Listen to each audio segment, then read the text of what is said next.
What's up, everybody? My name's Allie, and welcome back to another episode of Booked in Detroit.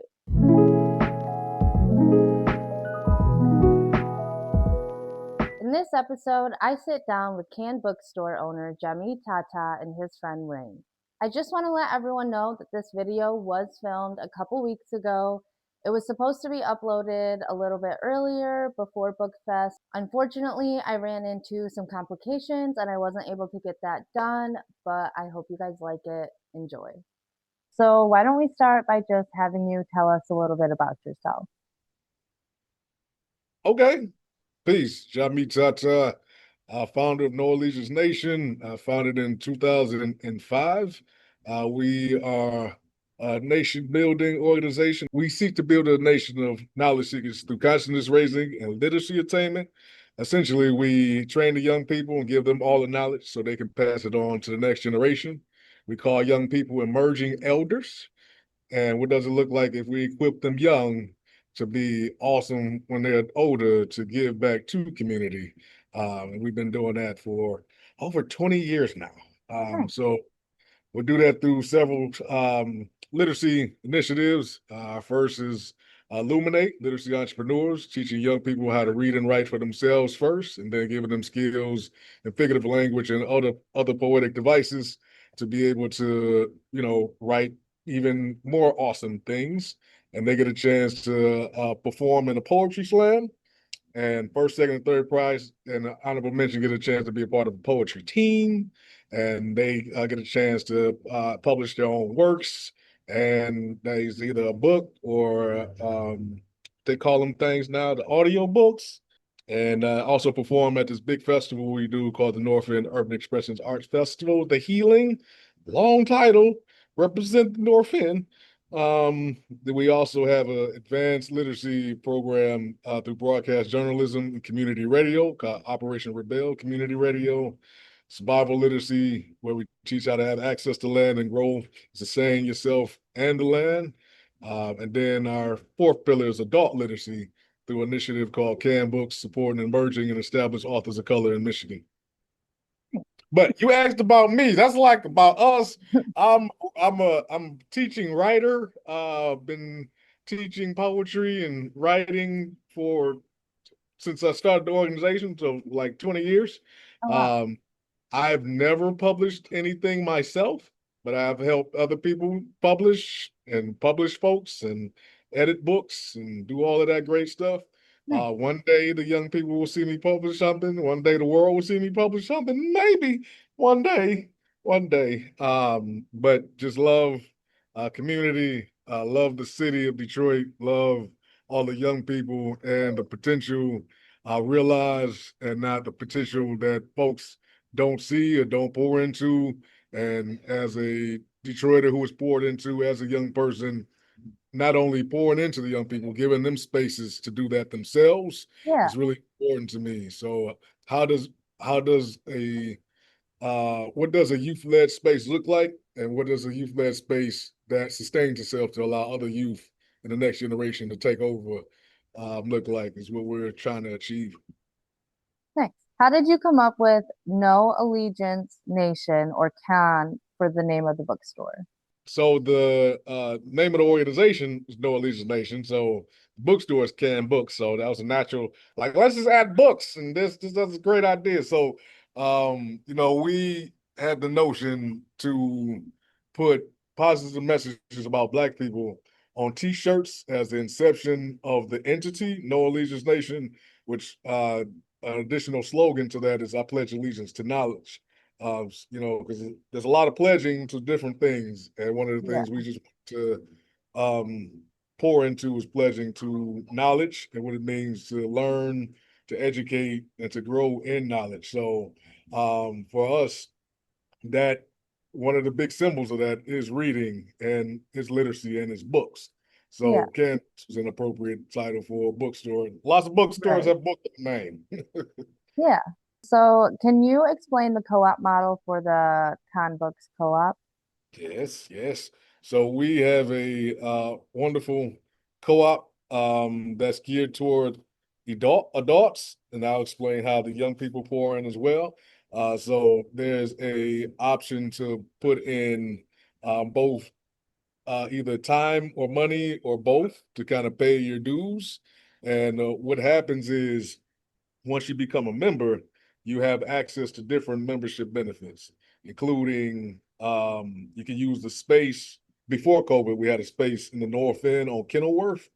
And then when COVID happened, we transitioned out of that space and actually ended up down at the Eastern Market where we met one wonderful people, including the folks from Bookfest. Yeah. So, uh, and I'm saying that to say one of the things that is the benefit is the co-op members putting their books into the store and or wherever we pop up and vend. So we create shared vendor tables or shared spaces to put the author's books. And that's really important because there's been a disappearance of literacy spaces where books are, both schools, libraries, and bookstores in the city of Detroit, and creating a space where more literary artifacts are created and archived and also able to be sold to support somebody's livelihood if they choose that path was really important to us. Co-op members get access to the co-op member key. So they, as a part of their membership, once a year, they're able to access the building and have their own event in the space.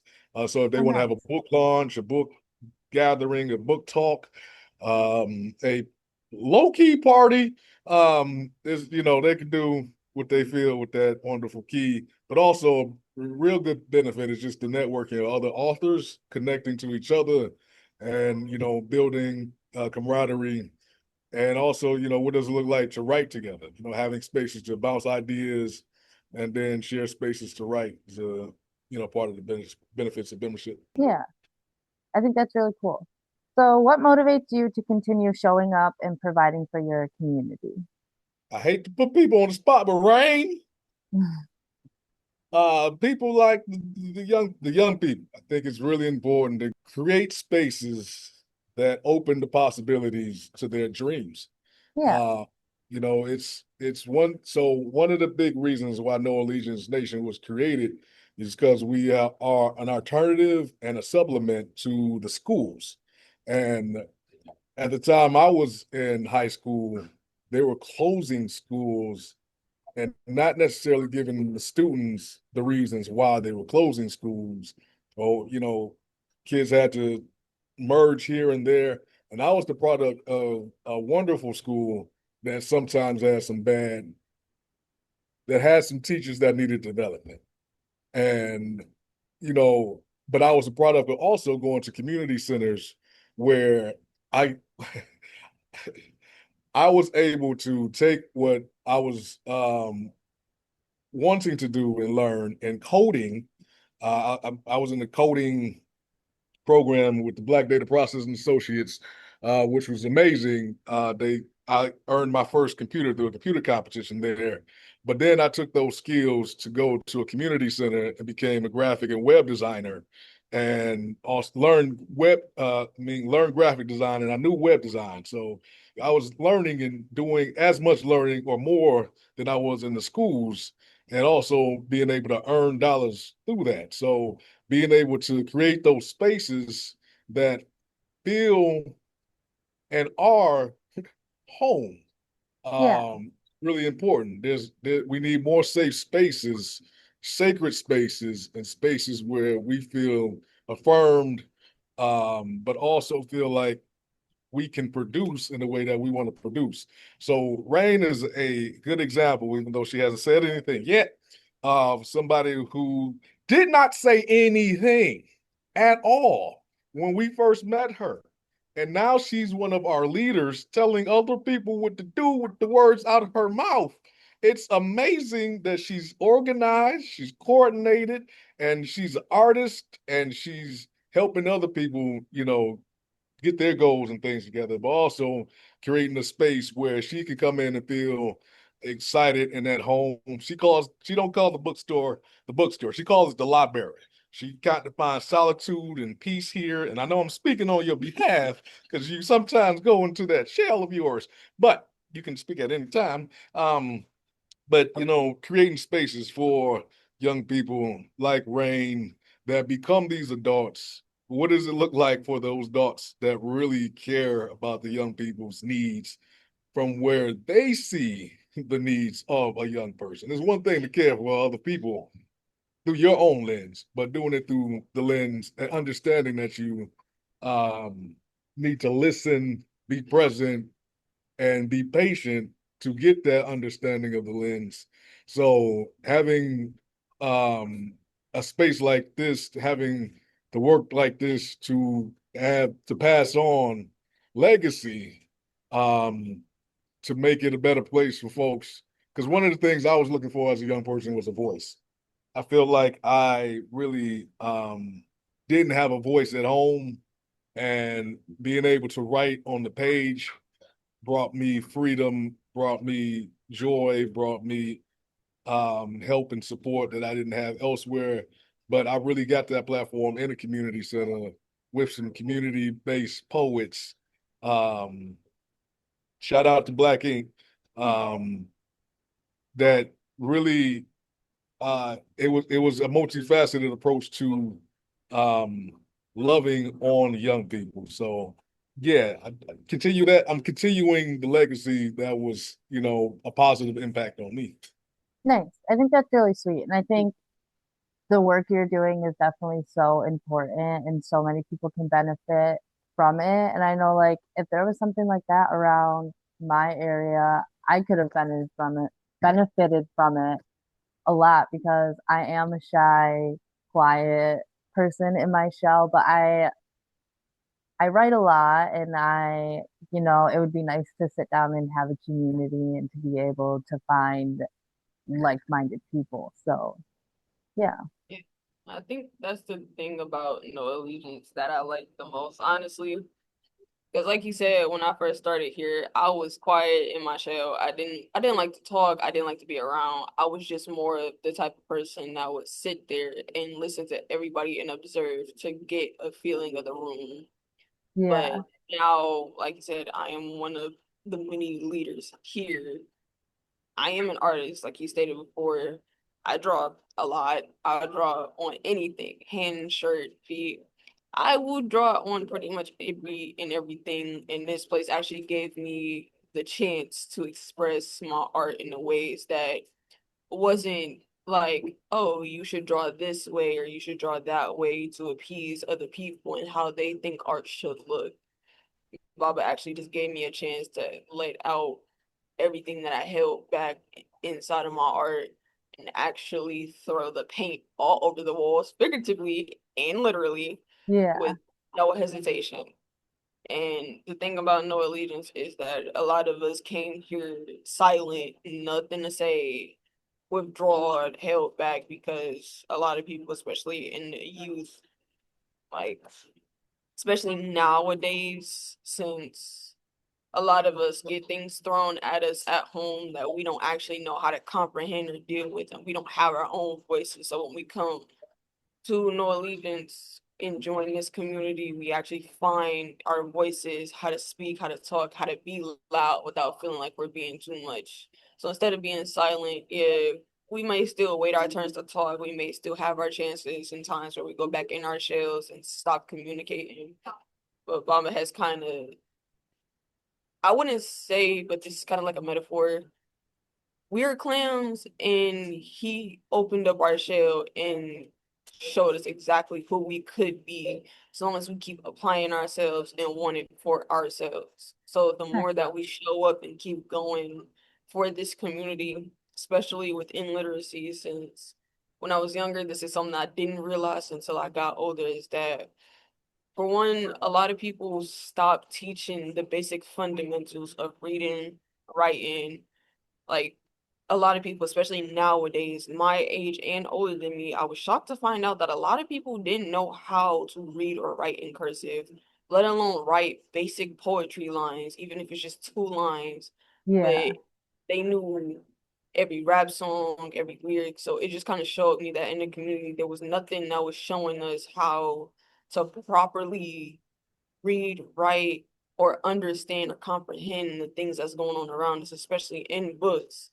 without there being some form of cussing or graphics or anything that is more or less something youth shouldn't even know about, Yeah. since there's more people out here in the streets instead of in the books. It kind of shows, and I didn't realize this until I got older and actually joined No Allegiance. I have been here for about 3 years now, and safe to say I don't think I'd ever change a thing about coming here or anything like thereof, because this place has shown one of the most well placed and well paced places I've actually been. And the reason I do refer it to a library instead of a bookstore is because this is actually a place where it can be very loud in here and it still feels like pure peace and silence. Nice. So instead of me calling it a bookstore, it's more of a library, because in a natural library, you grab a sense of peace, you grab a sense of calm, you grab a sense of safety. But in a store, there's not really any of that. It's rowdy, it's unsafe, you can be followed at any point. But here it's more of a library because there's actually safety, it's actually peace. And here we make sure that there's nothing that anybody has to worry about: snacks, transportation. And on top of that, Baba keeps us all in tip top shape, especially when it comes down to poetry. I used to like sway on my poetry until I got here. And from the time that I've fully gotten here to now, I write almost every other day. I was actually writing before we got put to this meeting. Nice. Well, I'm glad you were able to find this place and this community and that you were able to kind of open up and come out of your shell. So, are there any community events or programs coming up that you think more people should know about?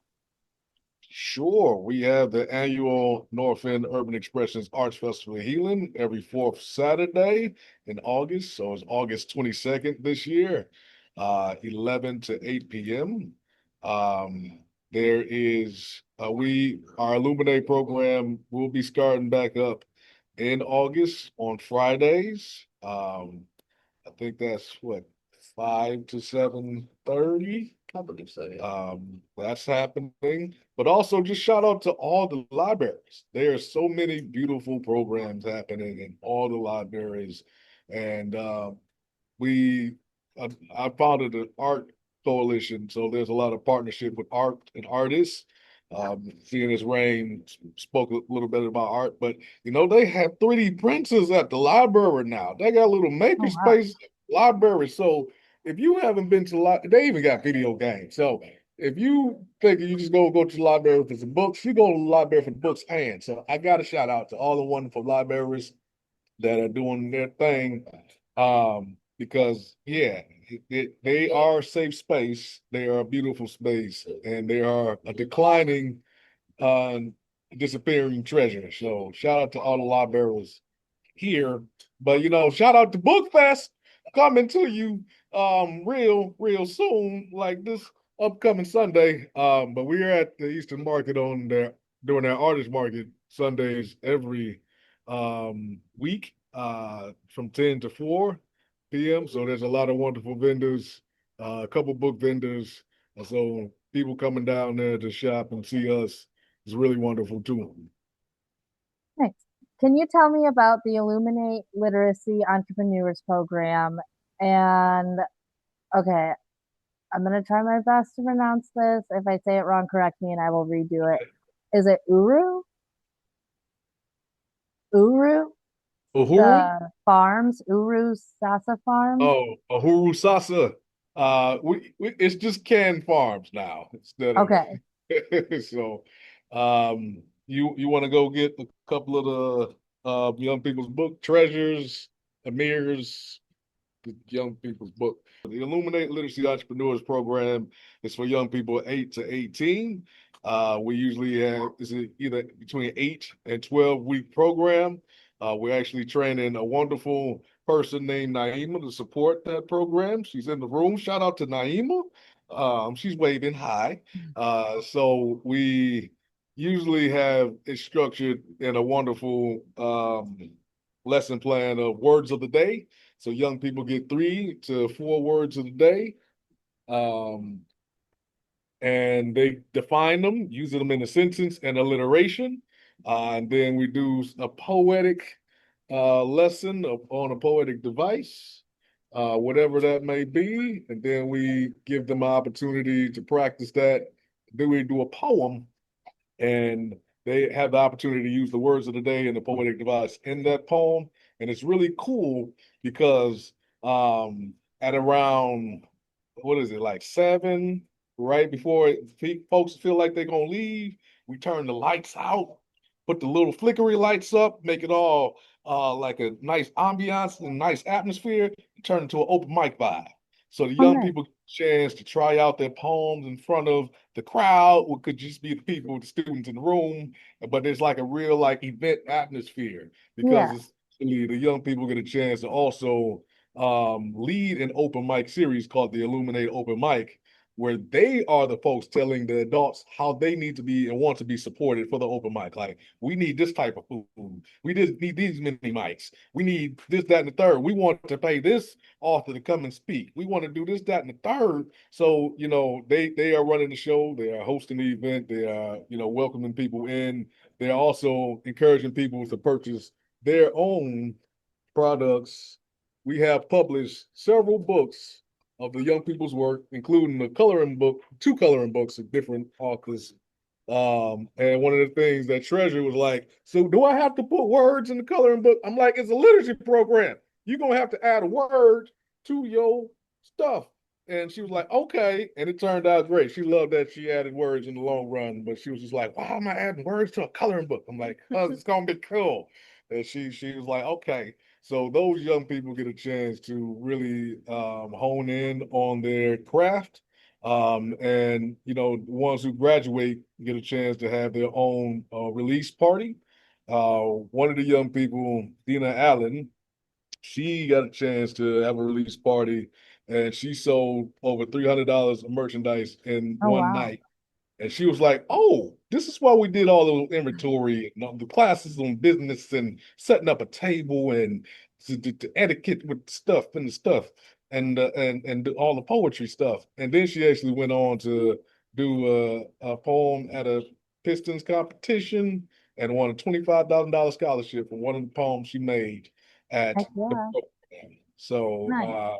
it's really exciting for them. And then as a part of the poetry team, they get a chance to go around the city and perform. And we pay them a small stipend for performing, but we also introduce them to what an invoice is and how to submit one and what's the W-9, even though they don't need to submit a W-9 because it's so low that they get so far. But if they were to become an artist on the circuit, trying to get them dollars, okay, this is one of the things you do is self um, independent contractor. So they learn some of that, and it's really cool when they support each other and then perform as a group and then sell their stuff at a table as a group, and then become some of the folks that actually put a book in the bookstore as well alongside other adult authors.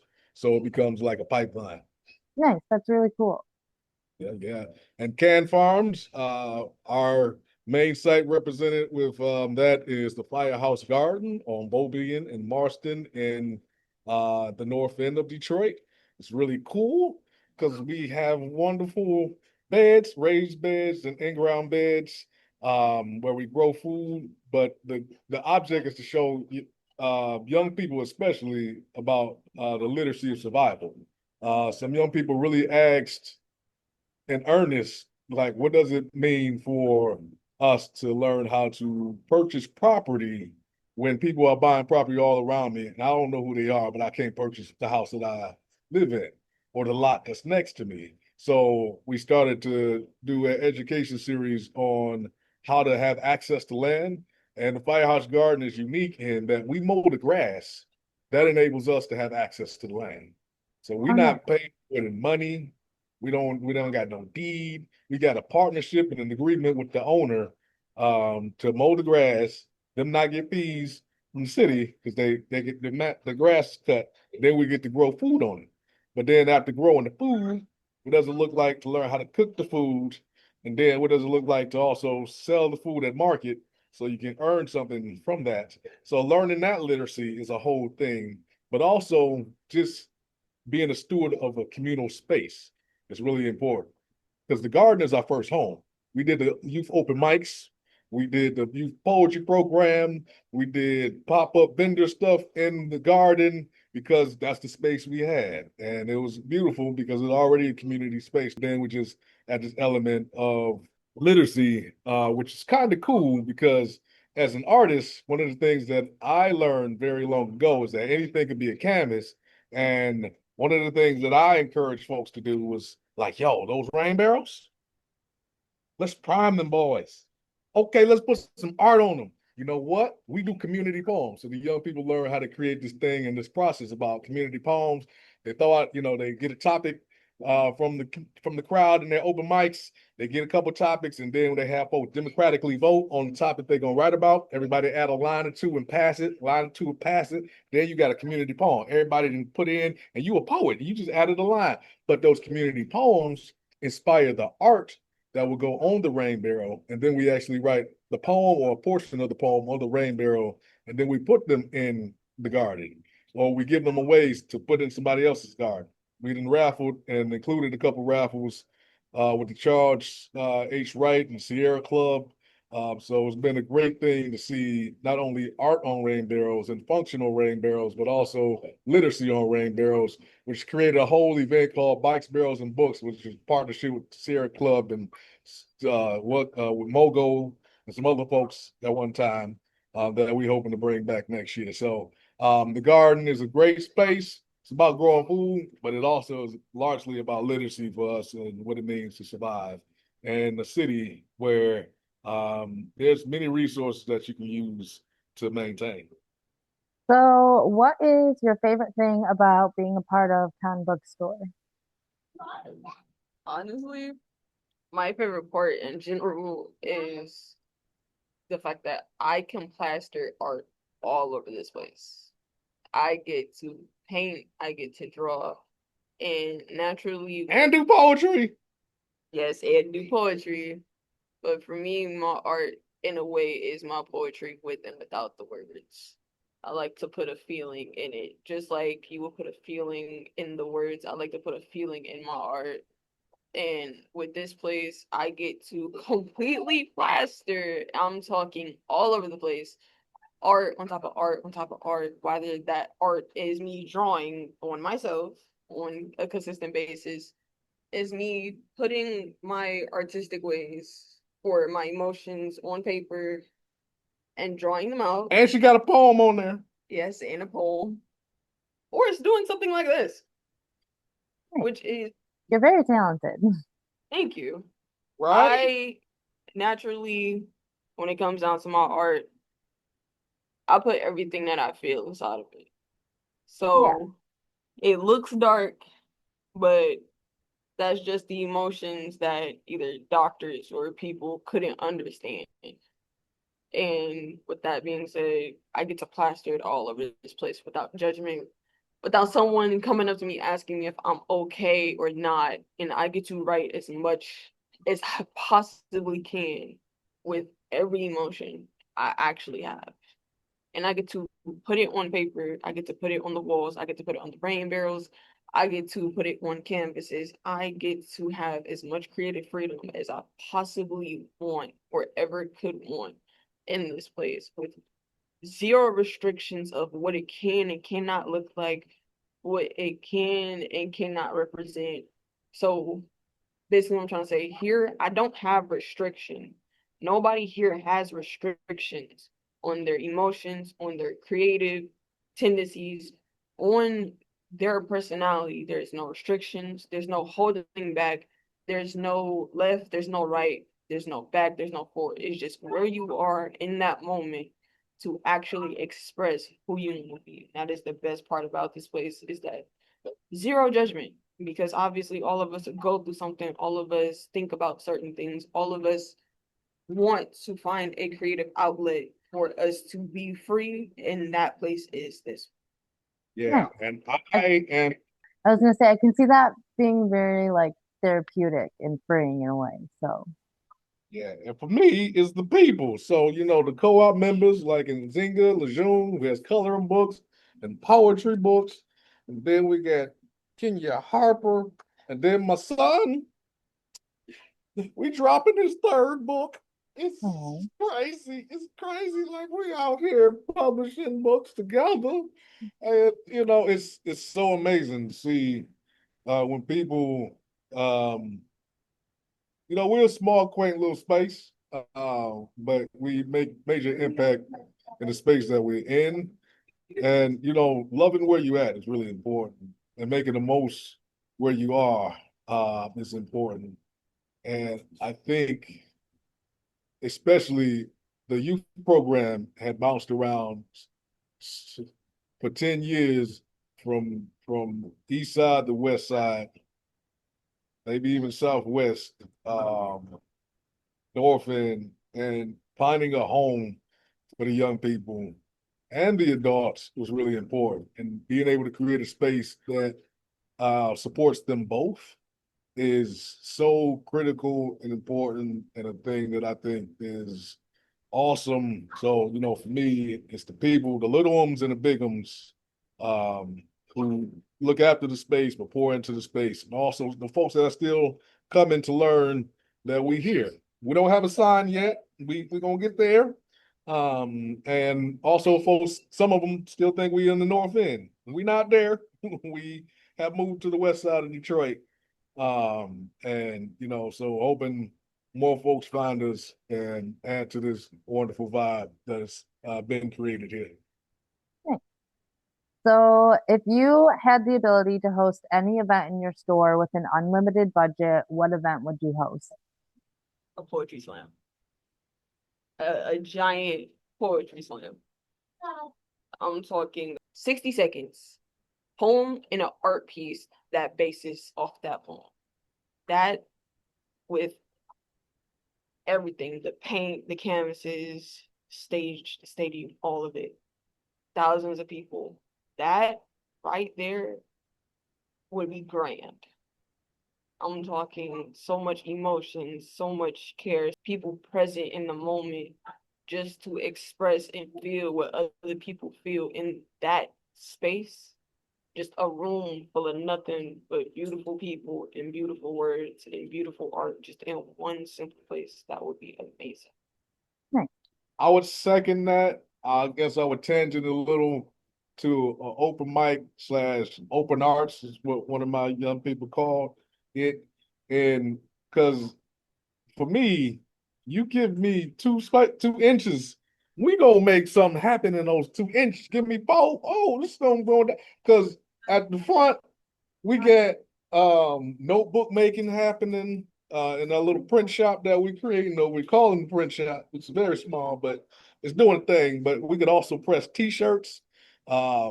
We so having a event that's multi-sensory, multi-making, and multi-performative. Um, Essentially is what the healing is the fourth Saturday of August 22nd, 11 to 8 p.m. in the North End, 8500 Oakland. That's essentially what it is. So having that here will be amazing because it would be it would have to utilize all the small spaces and larger spaces that exist. We are connected to an alley, so we would have to plan out and event um uh that would be so dope.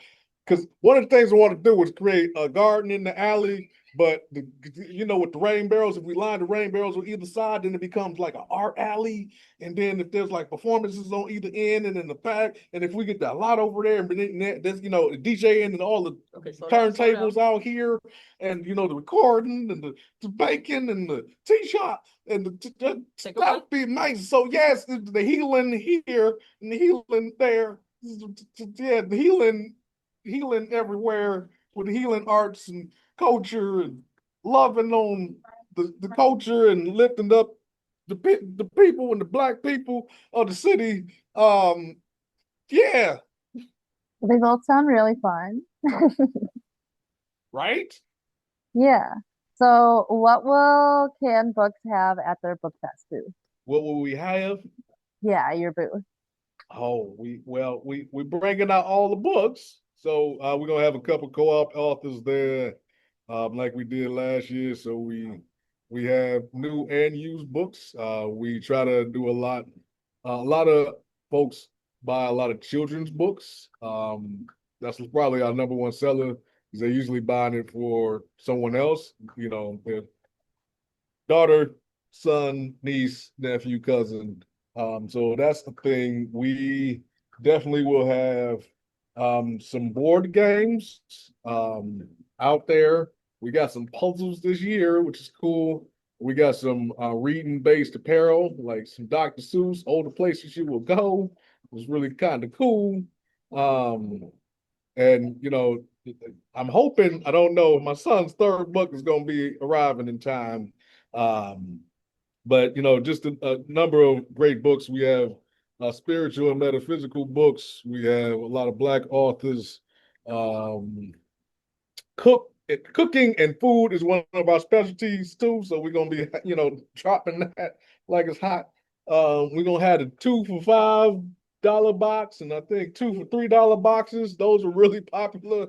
So folks can have bins to go through, and also, the more fancy and more new books. So that's gonna be cool. We're gonna bring out the notebook makers, and if folks want to make a notebook, they'll be able to pay a small fee for small or a larger fee for more impressive materials and kind of make a notebook on the spot and take that with them, which is really cool. And because once you a book binder is amazing. I could talk all day about binding books and books, binding books. But that's gonna be a thing. Rain is gonna bring out her art and be doing some live art going on. And she writing words on her art, so that's gonna be cool. So we're gonna try to we got more tables this year at Book Fest, so we're gonna try to maximize that space and make it an event inside of the event, if you will. And she's gonna bring a. I don't know if we can do that, but she's gonna bring her face painting stuff. Yeah, I know like a lot of kids like face paint, especially when they associate with art. So I Yeah. know kids like to wear their art face paint, just have that running around for the Make sure you smaller have the kids. parents sign a waiver. Yes, I know. Yeah, so Nice. all the books we can muster in our truck and cars and some assortment of other things we're gonna bring to the book fest. And we're gonna bring our smiles, our energy and positivity, and some of the young people. It's gonna be great. Nice. And as always, down there, they always have amazing music, so I know people will Yeah. be jamming. Yeah. So our last question is, where can people find you online? NoAllegiance.org is the nonprofit site, and Canned Books, KANBOOKS.org, is our bookstore site. You can find us there. You can find us on the social medias. We on the Instagram at No Allegiance and Facebook, Canned Books One, I believe. So yeah, find us out here in these internet streets. Nice. And honestly, if you come down here, you'd love it. Oh, she's saying you can come down to 16225 West 7 Mile, Detroit, Michigan. That's our new location. You can find the hours on the website, Canned Books. Well, thank you for sitting down and talking to me. I Thank you appreciate for it.